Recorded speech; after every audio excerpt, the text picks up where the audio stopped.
Fica difícil para o cidadão acompanhar o ritmo do STF.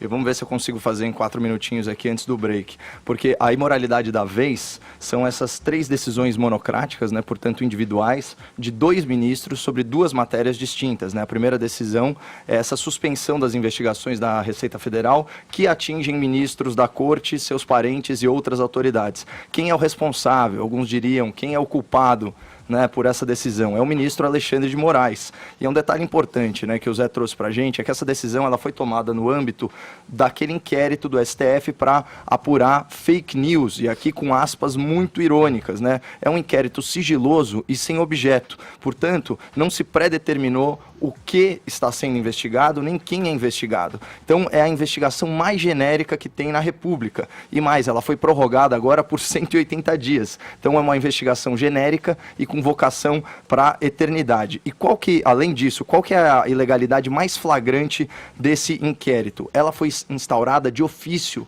ou seja, por iniciativa do próprio STF, sem nenhuma provocação do Ministério Público. Então, a gente tem essa situação bizarra em que o mesmo órgão que investiga será o órgão que julga, é o que o Zé Maria chamou aí de trem esquisito. E um parênteses, quem defende a Vaza Jato deveria, por coerência, estar esperneando histérico contra essa violação do devido processo legal. Então, todos nós aqui aguardamos ansiosos essa gritaria. E, finalmente, sobre essa decisão, quem, em especial, é beneficiado diretamente pelo Alexandre de Moraes? As esposas do Gilmar Mendes e do Dias Toffoli, que estavam aí às voltas com a Receita Federal. Aí a gente vai para a segunda e para a terceira decisões, que são primas, por assim dizer. Uma decisão, ela vai determinar a preservação, né, dos arquivos apreendidos com os hackers da Vaza Jato, né? E é claro, o que o ministro chama de prova, eu chamo pelo que é produto de crime, né? O ministro Fux, ele disse o seguinte, abre aspas, há fundado receio de que a dissipação de provas possa frustrar a efetividade da prestação jurisdicional. Só que isso não tem nada a ver, porque é o seguinte, a prova é a mera existência do arquivo, até porque a gente tem um réu confesso. Então, o conteúdo das mensagens é irrelevante, e o ministro Sérgio Moro, ele foi muito próprio, ele argumentou que os arquivos hackeados, eles não deveriam nunca ser examinados, eles deveriam ser destruídos por decisão judicial, conforme a nota da Polícia Federal, porque acessar essas mensagens significaria mais uma violação do direito constitucional à privacidade, portanto, um novo crime contra nada menos do que 1.162 vítimas, conforme o relatório da PS. Só que, além de preservar os arquivos hackeados, então protegendo eles da destruição, vem uma outra decisão, essa do Alexandre de Moraes de novo, solicitando a cópia integral do inquérito e de todo o material apreendido, ou seja, até dos arquivos hackeados, dos áudios, das mensagens.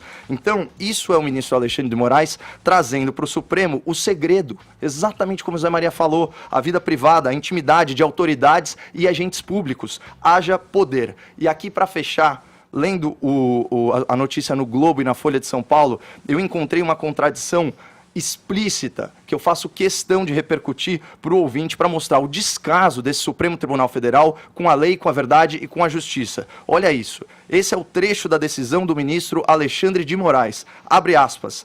Diante das notícias veiculadas, apontando indícios de investigação ilícita contra ministros desta corte, espeça-se o ofício solicitando cópia integral do inquérito e de todo o material apreendido.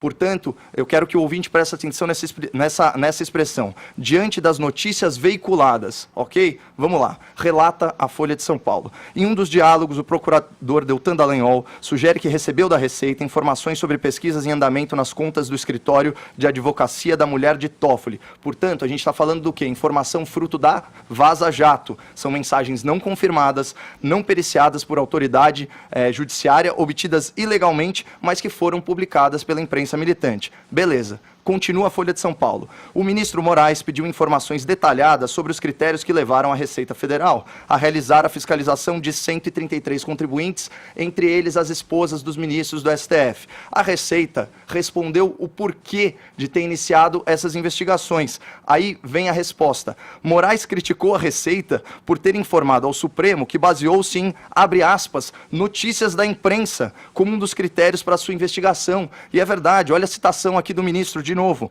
Não é crível que um órgão como a Receita Federal do Brasil utilize-se de, abre aspas, notícias na imprensa para dirigir o alcance de suas frentes de trabalho. Gente, isso é um absurdo. O STF, ele toma decisões e forma seu juízo e dá entrevistas se pavoneando aí pela imprensa, baseado em mensagens não confirmadas, veiculadas na imprensa. Mas não admite que outros órgãos, inclusive de cunho investigativo, tomem como ponto de partida as denúncias da imprensa para apurar os eventuais ilícitos. Essa é a contradição máxima. São dois pesos e duas medidas. O STF finge que busca a justiça e a imprensa não pode fingir que acredita nisso.